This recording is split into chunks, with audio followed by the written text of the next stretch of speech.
What up? What up, gentlemen? What's up, Trey? What's up, Josh? How are you guys? That was like my 2 seconds of fame right there, man. You did that, JD. Right? I felt like I wanted to show people, like, look, there I am. Yeah, I like that The- intro. it's a short one. It's quick, and it's also pretty easy on Canva. Just got to do a little editing, so it's pretty simple. It's But crazy how JD had like 6 seconds and he only gave us like three on that's Google. not Boom. true. Yeah, it's That is not true, man. That is you not can tell he's the one that made it. true. Oh gosh, bunch of haters here, All going good here. Being man. right We Valentine's. are. Yeah. How? Yeah. How was your Valentine's? Gr- Do you, uh, do you know who? My Valentine's was great. I actually me and Kira were able to go to a coffee bar and make each other bouquets, which was pretty cool. If you had asked me a year ago if that's what I'd have been doing on Valentine's, I had locked my Valentine's down for like 10 years ahead to my dog, and things have changed. But yeah, Josh, how was yours, man? Bouquets. Bouquets, is that how we call it? Is that how we would say it? bouquets. Bouquet. Bouquet. All right, all right, all right. Yeah, everything went good for me. Had a great weekend. Loving this weather. Been outside getting some yard work done, getting the gardens prepped and ready, and tackling the giant long list that my wife has of honeydews for me. So I will say that Swearinger won the Valentine's video, best Valentine's video ever, where he's singing to the fish. If you guys haven't seen that, go on there and check out his stuff. It's pretty funny. That's funny. I was at the Lake of the Ozarks Fishing Expo most of the day yesterday. That was good. I actually ran into Jay. that's very Is it romantic. Beffa? Bifa? Yeah, yeah. A Oh bunch yeah, of dudes Jay. hanging out, talking about kayaks. They were getting me all hot and bothered. But no, I I run into bet you. Jay and bought some of his Strike Force stuff. So I'm excited about that. New sponsor for 2026. Really cool, chill dude. We talked for a little while. Gave me kind of the rundown of his stuff. So definitely recommend picking up that. Heck yeah. If you see him around or whatnot. But excited to have him part of 2026, man. Yeah, really. Maybe we could bring him on as a guest on the show sometime, and he could talk about his products a little bit more. 'Cause that's really taken off. I see a lot of guys are getting the secret that's out there, and we're going to have some more of that juice to give away at every tournament this year at the award ceremony too. So stand by And I for will that. say, I went out fishing the other day just to practice. I've been using this time to kind of practice live scoping. I had caught one fish. It was like 11 inches, but it was right after just dousing my little minnow in that strike force. And it was the only bite I had. I don't know. I can't tell you that Bet that's you the won. reason why it bit, but I will tell you that's the only fish I caught. And it was literally 30 seconds after putting it on and dropping it in the water. So, You never know. If only we could just ask the fish.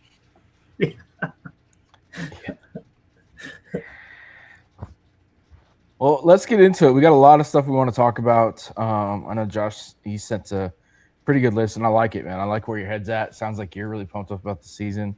I know you wanted to start about talking about tournament prep, map study, all that stuff, kind of what goes into it. And Trey, I want to ask you, kind of like what are some things that tournament prep wise, are you thinking about before an event? so I say this year it's a little bit different than it has before. I'm really trying to downsize. As you know, I'm kind of in a bathtub. I mean, I love my old town, but it's slow. So I'm really trying to downsize my gear, especially after just realizing how little of the stuff I use that I actually think that I absolutely need. And it'll probably be a situation where I don't bring enough and I'll be kind of out. But I would say for me, it's just trying to downsize and really trying to make different bags that are specific to that lake. I think I've been being able to fish some lakes now pretty consistently, and I kind of know what that lake, what is usually going to generate at least a limit. So just being able to have bags that Josh, are specific to the lake. Josh, what about you? What are you going through? Like, are you looking at how your gear's set up? Are you changing gear? What are you doing, tournament prep wise? Well, it depends on whether or not it's a lake I'm familiar with, or if I'm going somewhere new for the first time. A little different strategy involved there. If it's somewhere that I'm going that I haven't fished before, or I'm not very familiar with, then my prep is mainly map study. I'm looking at maps. I'm studying contours, different, Google Earth, Navionics. Now we've got fish, Onyx fish. I've been trying to play around with that. That's got some useful information on it as well too, as far as you got to find out where the boat ramps at. What boat ramps do you want to use or possibly think of using? So I start out with a map study a lot to try and figure out, first off, where do I want to launch from? Because in kayak fishing, that's pretty important. We're limited on our range. We can't run very far. So you want to launch in an area that you feel like has everything that you want. Everything I'm looking for, my style of fishing at that time of the year. I want to have confidence, so I'm just going to look for an area that I feel comfortable in. You can get a lot of that from map study. So that's where I start at with that. I mean, you can take it further with weather reports too. You need to know what the weather forecast is going to be for that event. Wind is crucial. I mean, knowing the wind direction and the wind speed, that's really important when you're in a kayak floating on the water. So that can also affect where you launch from. If you've got a strong 25 mile per hour wind coming from the south, a lot of these lakes we have here in Missouri, they've got some high bluff banks, or some cliffs, or some woods. You can get behind some hills and use those as a wind block and fish that bank and kind of stay tucked in out of the wind. Or, another thing I try to think of is, especially when I was paddling, I'm going to take off from the boat ramp and I'm going to go against the wind. I'm going to start paddling into the wind and start fishing that way. That by the end of the day, when I'm ready to head back to the boat ramp, I can turn around and I've got the wind at my back. So, if I'm 3 or 4 miles away from the boat ramp and you turn around and you've got a 20 mile per hour wind in your face, that sucks. And it's going to be hard to get back to the boat ramp, especially after you're wore out. So, just weather, map study, that's where I usually start at with my prep for there, just before I even get to the lake. How about you, JD? Yeah, you can definitely eliminate. Yeah, you can definitely eliminate a lot of water by just map study. Looking at Google Earth and all that stuff. Of course, especially a new lake, like going to the ramp, checking what it's like if you can launch there. If you can safely launch there, kind of that stuff. Yeah, that's Um, something you can do once you get there as well too. yeah, Usually yeah, my first day when I arrive at a lake, especially if I'm not familiar with it, I'm not really worried about fishing as much as I am driving around and looking at all the ramps and launch places that I found on my maps, and then I want to compare, what does it look like in person compared to what it looked like on the map, and it is even a public access, because sometimes it might be private and you can't launch there, so you're not yeah. going to know unless boots on the ground and go there and actually see it in person. So that's another part of it too, is you know finding a good ramp can be more important than spending time on the water practicing, for me. But again, it depends on the body of water. Yeah. Yeah. Last year, one big thing for me was like, like right now, I took, I just got done taking all my rods and reels off, cleaning them, lubing them, greasing them, all that other stuff. To me, that's one thing that you'll do maybe once a year. But like last year, I really kind of focused on line, like making sure like I had good line on my stuff, like making sure that was set up, that I wasn't like had a rod that had a half a spool line and then, breaking off or stuff like that, making sure that's in good condition. I think our line takes a lot more wear than we think. Not that I have to change it out every tournament and whatnot, but just kind of be, cognizant of that. But like that's all little stuff that it gets you ready.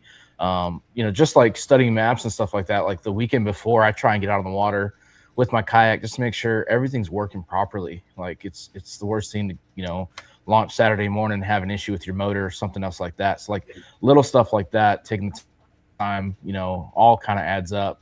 And you may value some of that better than others, but like to me, that's little stuff that I want to do before, prep and making sure I've got the right gear, making sure I've got what I need set up on my kayak, and know that I've got that laid out comfortably where it's going to be functional to me. That's another thing. Tournament prep stuff is like, what gear do you think you need to have? What don't you need to have? We can, Hmm. some people need, a black pack with their tackle in the back. People need some, soft plastic bags, different stuff like that. I know, one thing for me is a net that is comfortable that I can store in my kayak. So it kind of goes off into that, getting, what gear you need.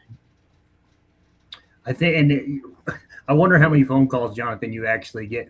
Like you got the 1-800 Jonathan, like 6:30 phone calls because their motor isn't working. I know I've done that a couple times, where you must get a lot of phone calls with it. Jonathan, what do I do? This isn't working, and you actually take the time and took the time for for me a few times to be able to Yeah. say your magnet's not all the way down or something super simple that I could have just Yeah. figured out my Yeah. own. But real quick on something Josh said, I was having a conversation with Micah, and this is just something that I kind of picked up from him, and I think it's important, especially in the kayak, and I want to focus on it more this year when you talk about map studies, is trying to find a place because right, we're in a kayak, they don't go super far. So trying to find this cove or trying to find this launch point that'll allow you to run multiple patterns. And maybe it's not even multiple patterns, but you know that if you get on a 45-degree angle bite or a dock bite or chunk rock bite or transition bite, that you're able to actually run at least 3 or 4 of them relatively close to where you're launching. So I think being able to find a place that offers you multiple pattern opportunities, so you're not just like, well, there was really only one pea gravel bank on this 3-mile stretch that I just launched on, and you're kind of beat. So That's a good point. Very good point. Josh, what kind of gear do you need when you go out? What are your like must haves? I go crazy with gear. I probably have way more gear than I need. I could live out of my kayak for probably a week if I have to survive off the land in the woods in the wilderness. I have everything. So I go a little bit of extreme, but there are some things that guys, should have on board. Your basic tournament gear. Your measuring board. You don't ever want to forget your measuring board. If you don't have your measuring board, you're done. So, some guys don't use a net, but I'm a diehard net guy. I gotta have my net. Any fish I hook that's over 13 or 14 inches, I skim that dude right in the net as fast as possible. There ain't no screwing around. Yeah. So I gotta have my net, or I'd feel completely lost. And just some other basic things like pliers, scissors. I keep some wire snips in my kayak too. Because I'm scared of always getting stabbed at the hook. I know it's going to happen, and I don't want to yank it out. So my plan is to chop it in half and then pull it out instead of doing the little line tricky thing. That scares me, but yeah. So I keep a first aid kit too in there. So that's just a few of the things. What about you guys? well, this beauty is only skin deep. I started using drugs early, so my teeth ain't real. And as you guys know, trying to cut line with my dentures is not easy. I've Mm-hmm. almost lost my teeth twice trying to do that because I left my scissors in my car and I turned around. So I think for me, like the most important thing is to have something that I can cut line with because my teeth ain't doing it. Yep, I'm in the same boat. If I don't have scissors, I'm screwed. You got to have that. And tethers, that reminds me too about tethers because I keep my scissors tethered with the RoboHawk tether. I got my pliers on a tether, all attached to my seat. That way I can just reach down and grab it anytime I need it, as well as my phone's on a tether. I keep everything on RoboHawk tethers. That way, uh, as I've dropped a lot of stuff in the water, and if I didn't have them tethered, they'd be gone. And I have lost a few rods and things that I didn't have tethered. So um, that's that's a good piece of advice: is keep all your gear that you're going to be using attached and tethered to your kayak some way. One of those things that you talked about is your bump board. Of course, we are all catch, photo, release. A lot of people, when they get into it, that's kind of like the struggle, I would say, from a lot of people, is their process, their kind of how they do it. Kind of getting used to it. I think a lot of tournaments one day I think they're going to go to catch, photo, release, whether it's weighing them or measuring them Mm-hmm. and whatnot. But I think a lot of, as far as like these fisheries, if they're really getting, hit that hard, I think they're going to switch over to that. But Josh, run us down real quick, like how that works. I know you see a lot of it on the backside as far as like judging fish and whatnot, but just kind of give us like a basic, how this catch, photo, release works. Yeah, catch photo release is an interesting way to compete, and it's really healthy for the environment, good for the fish, and all that stuff. But it can be a challenge because you have to photograph that fish, and that fish does not want to be photographed. He wants to be back in the water. So, sometimes catching the fish is the easy part. Getting it in the boat, and then you've got to photograph it and get a good photograph of it. Okay, that can be a challenge. So I think a lot of new people coming in, they don't really think that the photographing part is going to be as challenging as it is.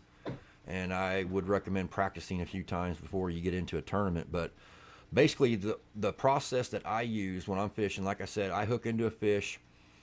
I ream him in as fast as I can, get him in the net. Once I get him on in the kayak, I'm going to put him on my fish grips that I have tethered to my seat as well. And I've got just enough length to where if I lower him back in the water, his head's just going to be right below the surface, but he doesn't have a lot of room to run around. And sometimes he'll flop around and go crazy, but I just let him do his thing, get all that energy out. And then while he's sitting there on the fish grips, I'm going to grab my board and I'm going to wet it and get it cooled off. That's something too.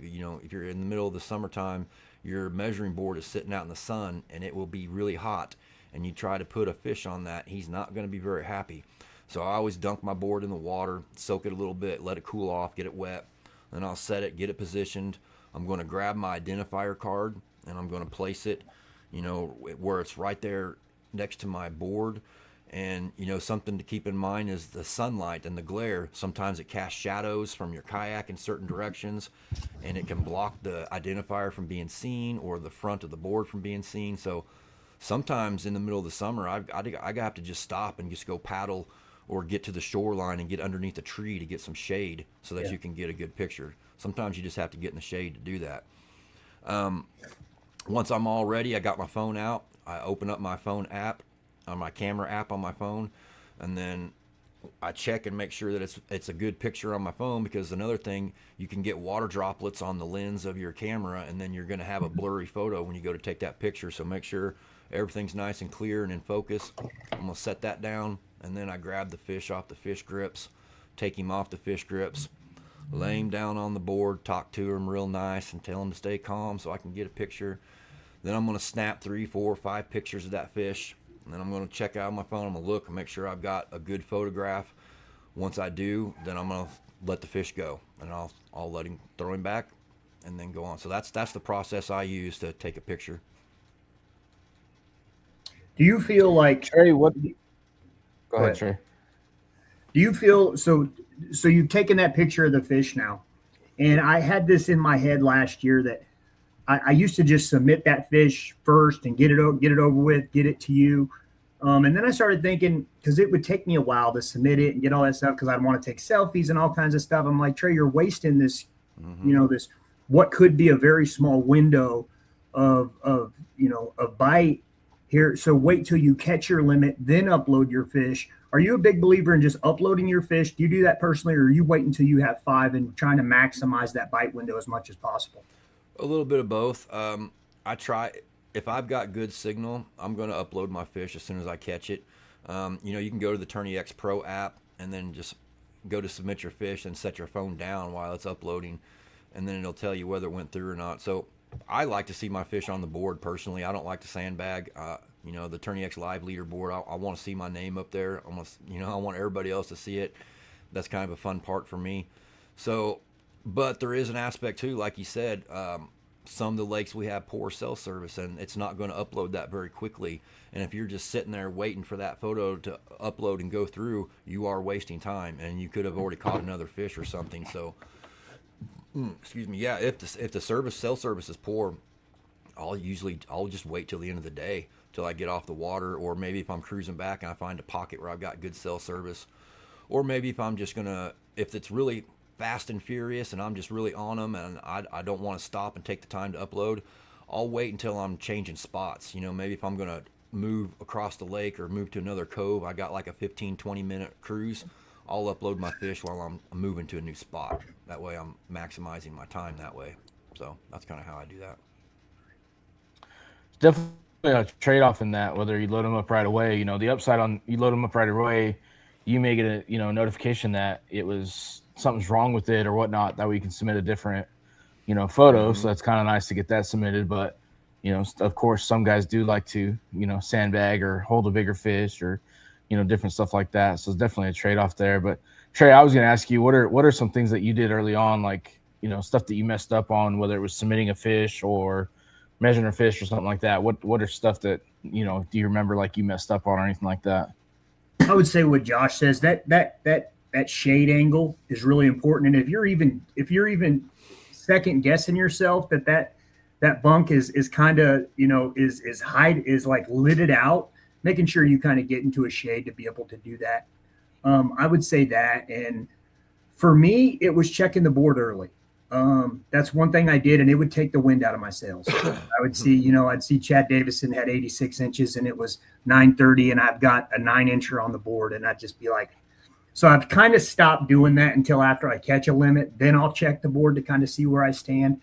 But I think checking the board too early for me was a mental thing, and also just the other thing is I was just really trying to just catch a limit really quick and not really capitalizing on a morning bite that could have produced some bigger fish, and throwing a bait that may not get bit as much as throwing a Nico or a shaky head. Just trying to commit to something that would maybe get a bigger fish in the morning. But again, when you catch a limit, it takes some stress off you too. So yeah, I would say that for me is I need to capitalize on that morning bite, and I need to throw something that maybe doesn't get bit all the time, but when it gets bit, it's the right fish. Yeah, I know I took when I first started, I would take pictures and I wouldn't review them, but just like taking those extra seconds before you release that fish, just to, look at those views, go through the last one. Um, again, take multiple photos of them if you can, and do that. But taking the time to look at, the last 2 or 3 photos, make sure all 3 of them are good, just in case you have some issues that you may have missed or something like that. In regards to that as well too, the benefit of taking multiple pictures, like you said, is if something's wrong, you've got a backup. So for you guys that are just now starting out in these tournaments, keep in mind that if you submit a fish to Tourney X and there's a problem with it, or it's not a good enough picture and you have a better one, you can go in and delete that picture and remove it and then submit a better one. Or if you submit a photograph and the judge denies it or penalizes it for some reason, and you have a better picture of that fish, you can still go in on your Tourney X dashboard, remove that fish, and submit a better photo, and it can still go through and the judge can approve it. So just because you submit a bad photo doesn't mean you're necessarily screwed. If you've got a better picture, you can always delete the bad one and submit a better one. Even if it's already been judged and been denied or whatever, you can still upload a better photograph if you have it. So that's why it's always a good idea to have multiple good pictures. And it also leads to, kind of like what Trey was saying about maybe waiting to upload your fish, because you need to take some time and actually look at your photographs and make sure you're submitting the best ones instead of just submitting some that are going to get deducted or whatever. So, and not even submitting your fish, but making sure you have the right identifier to even submit your good picture. And that's what I just really love about Moyak is that identifier comes out at 6 p.m. People want to go to bed. They're not waiting until late to get the identifier. And then, take a marker. I didn't hear one of us say a marker, but just take a marker with you. You don't have to have that on an identifier, on an identifier card. Identifier cards are great, but let's say you forget it or it drops in the water because you have it Velcroed on there. You can just write that identifier on your hand and you can continue fishing. So making sure you got a good Sharpie, so that never comes. So a good Sharpie, having that on your kayak at all times, is very valuable. yeah, I have like at least 2 Sharpies in my kayak at all times just because of that. That's something that I definitely would recommend everybody having in there. Along with some dude wipes. You got to have the dude wipes. Nobody said that. Yeah. Don't dude forget wipes. the dude wipes and the snacks and the waters. But getting a little off course here. Going back to the Tourney X stuff, I wanted to bring up this subject for some of the guys that are new to Tourney X. The Tourney X Pro app is what we use while we're in the tournaments to submit our photos to the tournament. And it tracks the scores for you. It automatically culls your lowest fish out once you get to 5, so you don't have to worry about that. It's a really great app. But you need to take advantage of using the tourneyx.com website. Now, keep in mind that these are 2 different things. The app and the website have a little bit different functions and different ways you can use them. The app is great for submitting your fish in the tournaments and stuff like that. But for searching for a tournament and signing up for a tournament, I find that the website is much easier to navigate and a lot easier to see all the information there. So, Moyak has our own block on TourneyX. If you go to the main page on TourneyX and click on Browse for the clubs and look up the club tabs, there'll be a tab for Moyak. And if you click on that on the website, it's going to bring up every single series and every single tournament that we have. So it's real easy to find. One of the main problems or concerns I hear from anglers is that they have a hard time finding tournaments when they're searching for a tournament. They're wanting to sign up, but they can't find it. And usually they're looking for it on the app, which is a little bit more tricky to use. Yeah, so here Jonathan's showing that's the main page that shows all the clubs. You just click on Moyak, and then that's going to bring up every series we've got. I've got a block on there for every tournament series. Whatever you're interested in, we've got something for everybody. So once you click on it and go into that block, you're going to see the entire schedule. You're going to see the dates, all the information, entry fees. You go into each page, and that's where you sign up and pay for your entry fee and get in. So that's how that works.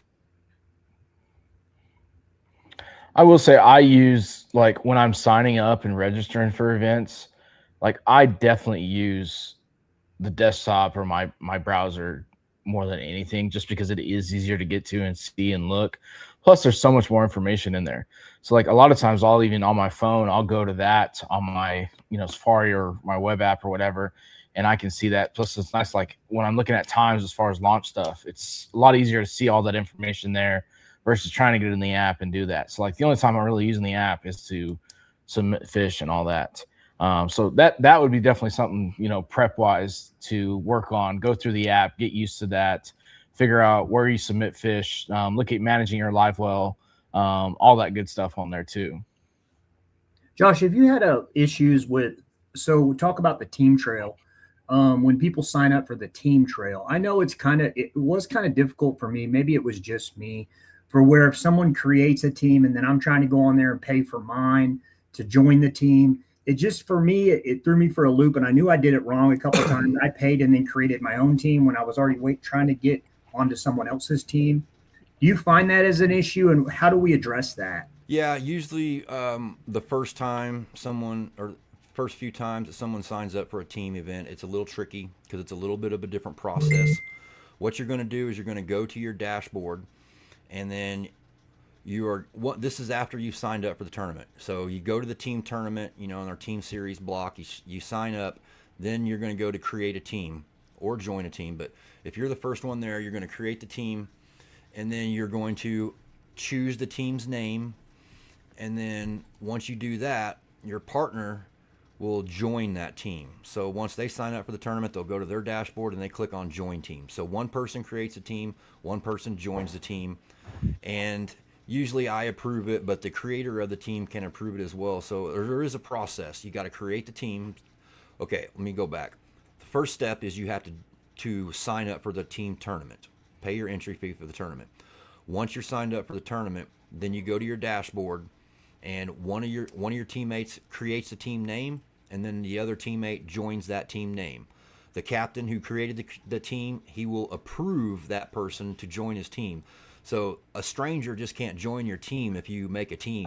You have to approve your teammate to be on there once they apply to be on that team. Does that make sense that way? I think it's not the most streamlined process, but once you do it once or twice, it's pretty simple to figure out.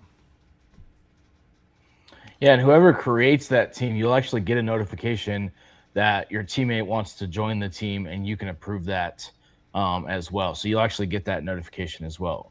But yeah, someone's got to take the initiative to create the team, the name.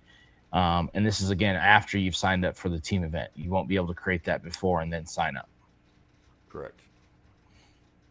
That was a good point. What do we got next? Rookie, I think you want to talk about some etiquette. Yeah, before we get there, one more thing I want to talk about would be how we determine payouts. Top 10% of the field is how we're going to pay out. If you're curious about who gets paid, we've got a lot of additional side pots this year that can be bought into, so that's going to add more options for people So, basically, if we have 70 people sign up for a tournament, which is our usually 70, 80 is our average, then we're going to pay out 7, 8 spots. So that's how that works. I got trophies for first through fifth place. So 1 through 5 is going to get a big Happy Gilmore check, and then first place is going to get the wooden plaque. And our awards, they are optional, but we would like everybody to show up and root on everybody else and show your support for the guys that did have a good day. But if you've got to get off the water early and head home, that's fine. But we would like everyone to come to our awards. I do my best to make sure it's always catered with some food, snacks, or drinks. We got raffle prizes that we're going to give away at each event. So there's lots of free door prizes to get, plus time to come hang out with everybody and talk about your day on the water. There's a lot more to this sport than just getting out there and catching big bass. Hanging out with your friends and discussing the day and experiencing the same things with other people. That's a special thing as well. So that's what our awards are all about. Everyone is welcome. If you friends and family of anglers that are involved in the tournament, they are all welcome as well too. So just want to throw that out there before we did kind of switch gears and move into a little bit of etiquette. So I guess with that, we'll just go right into it. We can go through this real quick. This is all just common sense. It's never really been too big of an issue with Moyak. We've got a great group of guys, responsible, mature, friendly people. So as far as launching goes, when you pull up at the boat ramp or whatever in the morning, you've got a process to go through of getting your kayak loaded, rigged, ready before you can just take off and go. So if you need to use the boat ramp, don't block the ramp from other people using it. Use it quickly, get your kayak in the water, and then pull it off to the side, and then get your stuff ready so that the next person can launch their boat or their kayak. I can tell you there's nothing more aggravating to bass boat guys than a kayak sitting on the boat ramp, putting all this stuff in the kayak while they're waiting to load their boats. They're going to give you a piece of their mind. So make sure, you want to be considerate to kayak guys and everybody on the water. So that ramp is there for everyone to use. So try to use it as quickly as possible and get out of everybody's way. If you need to stage on the water to get out of other, once you're ready to go and you've got 15 to 20 minutes before, you're allowed to take off, you can get back out of the way, sit in your kayak in the water, and then wait to take off. So that's a few of the things for launching and preparing to start the day that I can think of. You guys got something maybe to add to that? No, I think you nailed that. As far as launching goes, and when you're out on the water too, be considerate of boats and everybody else too. Stay out of the main boat lanes. If you got to cross, do it quickly and make sure that you're visible. Don't crowd other boats. Don't crowd other kayak anglers. We have the 50-foot, rule out of respect to give everybody their own space. If you're working a bank and there's another guy there fishing it and you come upon him, stop fishing. Give him his space. He was there fishing too. Communicate. Say, hey, I'm going to keep working down this bank. You're going this way, so I'm going to go this way. I'm going to go around you. Is that okay? And the guy's like, yeah, it's fine. Go around. Go around the guy, get past him, then continue on fishing once you've given him, space. Don't just get right next to him and then start fishing. That goes for kayaks and boaters. Give everybody plenty of space on the water. Be respectful. If you're sitting there on a spot, you're not going to want somebody to come right up on you, and it's probably going to happen. So, that's another thing too, is you still need to keep cool, keep your head on you, and be respectful and share the water with everybody.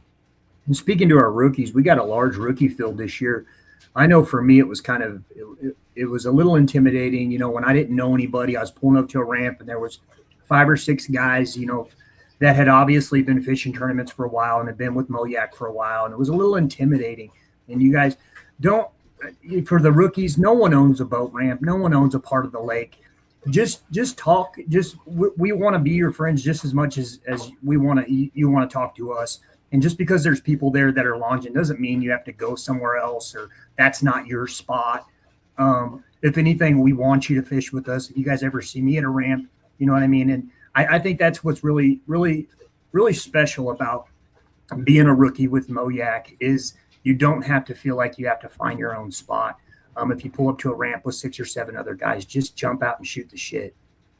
Yeah, that's a good point. And there are a lot of guys in Moyak that have no problem sharing the same water with you, telling you it's the same information, the same lures, and saying, hey, you want to fish with me? Come on, let's go hang out together.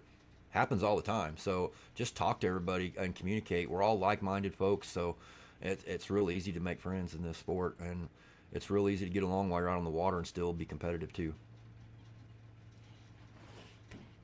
Remember I think that, you guys JD, when nailed I it. pull up to your ramp. I'll I've know. actually I'll know never better than I fished need to one get with out. you. I know. I'll know better because I'll need to know to get out of there pretty quick. You know. Like, You know you're at the wrong spot. You're at the oh wrong. man, I'm getting out of here. And don't be afraid to lend a hand to somebody else that's loading too. You know, if somebody needs a hand, getting their kayak out of the back of their truck or into the truck, help them out. That's what we do. Good stuff. Speaking of rookies, we have the Soul Snatcher Rookie of the Year award Isn't for that a this cool year. name? That's the coolest name ever for a Rookie of the Yeah, Year title. it's kind of scary to me, snatching my Soul soul, but Snatcher. yeah, sheesh. Yeah, the Rookie of the Year is going I'll to get a never brand forget new my. custom rod. That's fun. I remember my first year. Joe Hayes and I were battling it out, and he just finished well, and I sucked, and I'll always give him a hard time. But it's kind of those, all those rookies that come in the same class. It's fun to see those guys link up and talk and see them kind of grow through the year. We've got a lot of them this year. Yeah.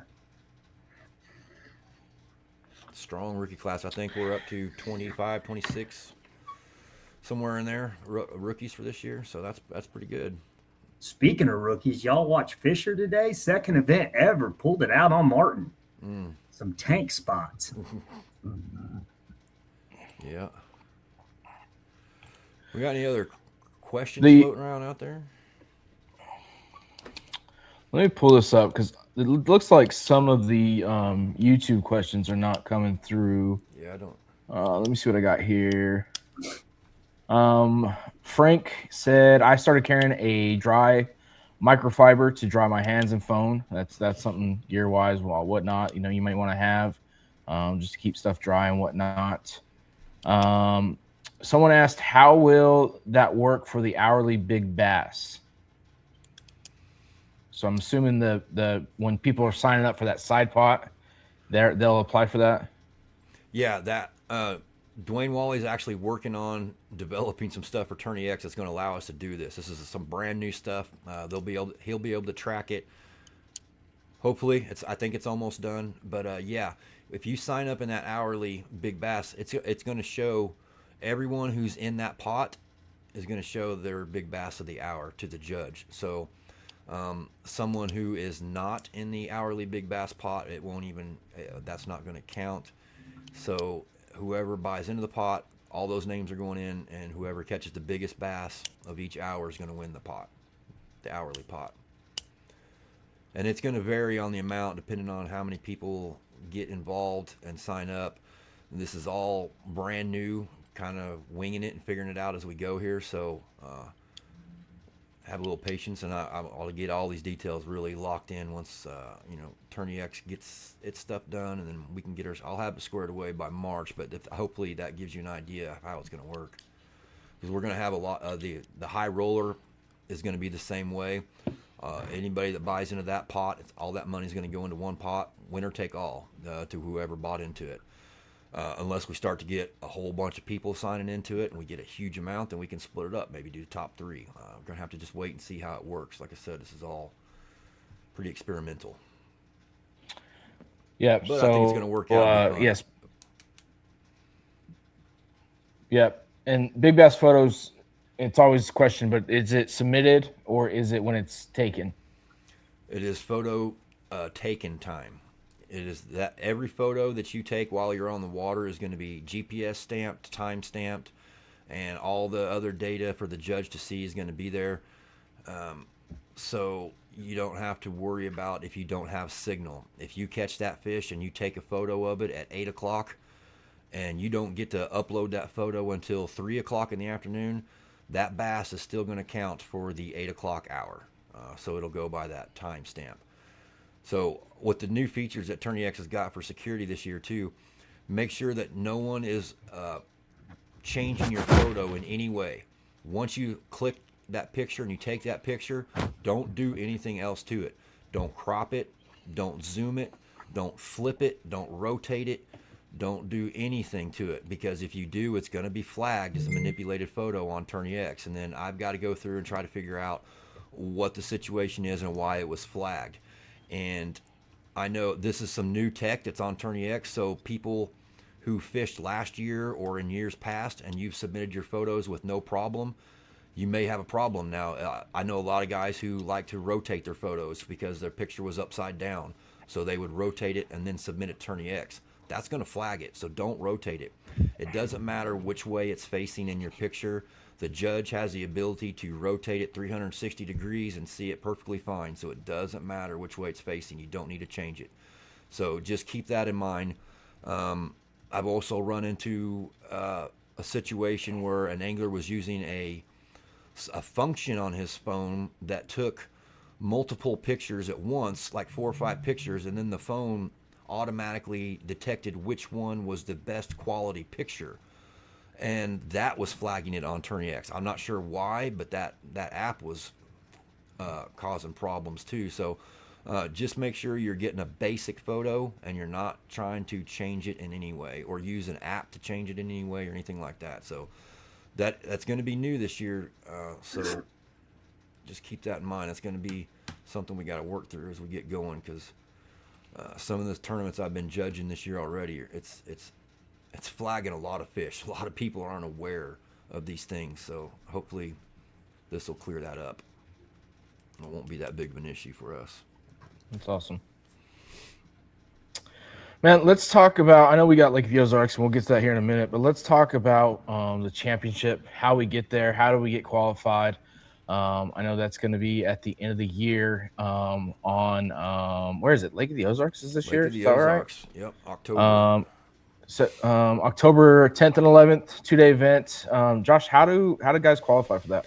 We're going to open it up this year for every series is going to be able to qualify to get into this. So if you're fishing the River Series, top 10 in final AOI points are going to qualify to go, to the championship. Same way with the Winter Series, the Team Series, the Grassroots Series. Those guys are all going to get top 10 and final standings are going to get to go to this championship. Elite Series is top 50. So the top 50 anglers and final AOI point standings are going to get an invite to go to the championship, which has a very low entry fee and a very high payout. Plus, we try to give away as much raffle stuff as we can and make it really cool. Fancy award ceremony, and it's also our end of the year award ceremony where we honor all the winners from this season, all the champions, all the anglers of the year. You'll all be honored. You'll all get your awards. We've got some incredible Angler of the Year trophies this year to give out. So that's kind of like our big end of the year tournament and our big end of the year award ceremony to honor everybody throughout the season. So really want to see everybody at that one. It's going to be a good one. We got it grown this year, so we should be 80 to 100 people in this tournament this time, so it should be good. It'll be fun. It'll be fun.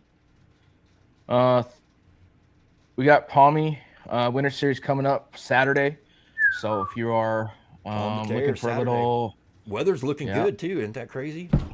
Yeah, that's what it was looking good, Josh. It's supposed to be 70 on Wednesday and cold front dropping to 46 on Saturday. But you know what? It's still going to be good. Palmy's fishing pretty good right now. 50 degrees ain't bad for February. It's not. It's not. It's not.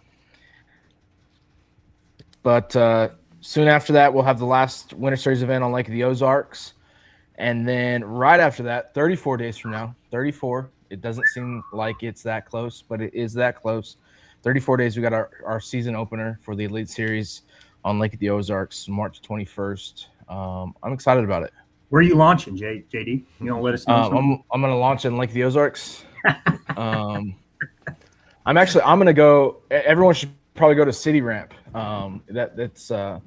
City Ramp's pretty good right now. So that's where they know that's your spot. You have a memorial there, like when you pull up there, it says home of Jonathan Dominguez private kayak ramp. Yeah.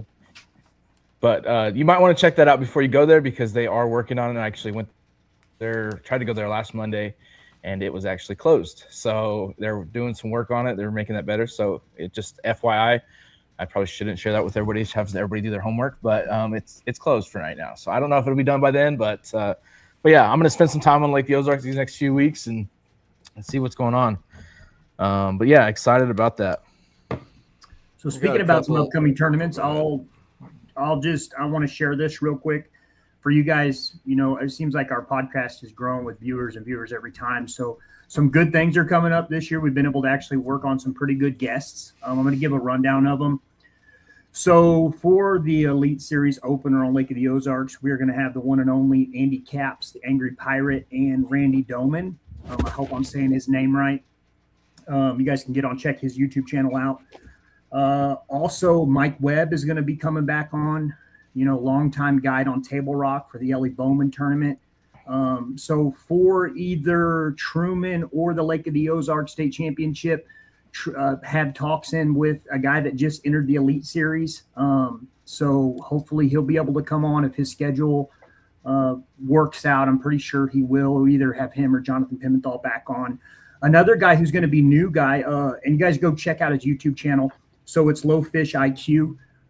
Go and check that on YouTube, guys. He makes some great content on all the lakes that we fish. So it's Low Fish IQ on YouTube. Hopefully I'm saying that right. But go check out Ross. He's unbelievable and puts out a lot of really good content. Is not afraid to share a lot of on the water stuff. So yeah, guys, go check him out. And he'll be our guest for Palmy in September. So sweet. Josh, I just had a couple more little tips I want to throw out here that I skipped and missed. One thing that I think is going to really help some guys is one of the things I do when you download the TourneyX app.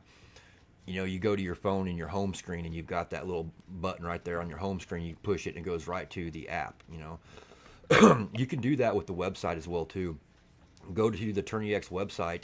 And then you can go into your setting or tools or whatever. I guess it depends on your phone, but you can create a shortcut to go right on your home screen of your phone to where you can click that. So I keep two TourneyX icons on my home screen. One goes to the app, one goes to the website, so I can just click and get there real quick and easy. So that's a little tip that might help some people out. And then also the Moyak website. Troy Inky does a great job he runs that, he's done all of that work for it, and it's a great tool to help promote our anglers. And if you go on there, you're going to see that he does articles on the winners after every event. It's a great tool to promote our sponsors. We've got all of our sponsors information on there. You can click on that stuff to go to see any of our sponsors. It's got our schedule on there, a lot of information. Sometimes there's a little bit of a delay between getting things updated from TourneyX to the website, but for the most part, we're in tune with each other and everything's there. So that's another tool you can use too as well. You can also go there to sign up for your membership. We've got our records there, some pretty cool stats, and so you got that. The website is there as a tool, and the TourneyX site. The Moyak tab on TourneyX is going to be your go-to for information as well, and current details and all that good stuff. So that's about all I got. Let's give away some Onyx Fish. Yeah, let's do subscriptions. Drawings. You got that? Three. You still got that list? Yep. And a real cool thing about that, guys, is a new list. I am ready to go with the membership list. What were you saying, Trey? You guys can get on YouTube and check out Fish on X. Has some really cool tutorials that I've been watching this week. So just get on YouTube, and they have master classes, which you can really kind of learn how to deep dive in this app and really use it. So good stuff. Josh, how many people are on that list? Our current membership right now is at 109. 109 Jeez. anglers have signed up to compete so far. Just not all right. Do you have the list of the ones that you gave away last time as well still? Yep, I still got that. So if we draw their name, so we'll just do it again. Sweet. All right, we're going to start right here. Start with the first one. Ready? 87. Number 87. Eric Easter. Eric Easter, baller. Eric Easter's number Baller. 87. All right. Oh, for him. Here's another one. 96. 96 is Larson Jacobson. Oh, Nice. dude just made a comment on here. Don't forget to take multiple photos of your fish. Good for him. All right, one more here. One more. 11. Number 11. Jonathan Dominguez. Levi Schneider. He don't need it. I know he doesn't. don't need that. He's coming up here. And them Arkansas boys don't need that stuff. They don't even know what to do with that. He just caught his PB. He just caught his PB spot on Table Rock today. It was a magnum spot. I think he said like close to 3.5 pounds, 17.5 inches. Dang. All right, guys. So if you are one of the winners, I'll get a hold of you. Just give me your address, and I'll get this in the mail, and I'll get these memberships mailed out to you. Or I can I can email you the code, and you can sign up too that way as well. That'll save me some postal. I should have done that the first time. And remember, if you're putting in that code, you need to use the dashes. Yeah, Trey learned that lesson. I did. Well, good stuff. 34 days, guys. So the first Elite Series. If you want some practice, you got Palmy this weekend. You got Lake of the Ozarks the first week of March. So looking forward to it. Can't wait to see you guys out there. Trey, you got anything else before we go? Just two last things, guys. Batteries, we didn't talk about them. Super important to have, for them nav lights and everything else. Just making sure you have a fresh pair of batteries in your kayak. And the other thing is, guys, I had said that name wrong, and I apologize. I apologize to Ross for you guys wanting to go in and check out some of his content. It's Low IQ Fishing. So I know it helped for me to know that. So Low IQ Fishing, Ross, he puts out some great content about all our lakes. So. Josh, anything before we go? No, just everybody get ready for the season. We're going to start cranking out some more information, getting things fired back up again with some more lives and more podcasts, and it's going to be here before we know it. March is almost here. Real quick. And that's also the beginning of the online series is March 1st. So if you want to compete for that online title, that runs from March through September. So make sure you sign up for the March online tournament before the deadline of March 1st. That also goes for the Big Bass Bounty. And you guys get signed up for that as well too, so we can increase that payout. We're already guaranteeing $1,000 to the biggest bass. So if we can get, I think, another 15 people signed up, then we can pay out another $1,000 to second and third place. So I was going to submit that little 10-incher I was talking about a few days ago, just so I can be number one on the board for a day, but I didn't. Yeah, registration is open and is extended until March 1st. So you got until March 1st to sign up for that one as well too. And even if you don't plan on fishing anytime soon, that tournament is one long continuous tournament that runs until the end of September. So you can wait to go fish until July and you'll still be just fine. But but you got to sign up before March 1st. So make sure you're signed up. Yep, 26 anglers signed up. Looks like Jeff Craven's the only one with a fish submitted. He's got an 18-incher, so I think that'll be beaten before the end of the year. But, guys, get signed up. Looking forward to seeing you guys at Lake of the Ozarks. As always, feel free to reach out to myself, Josh, or Trey if you guys have any questions or need anything. So, I guess we'll see you guys on Lake of the Ozarks. See ya. Later.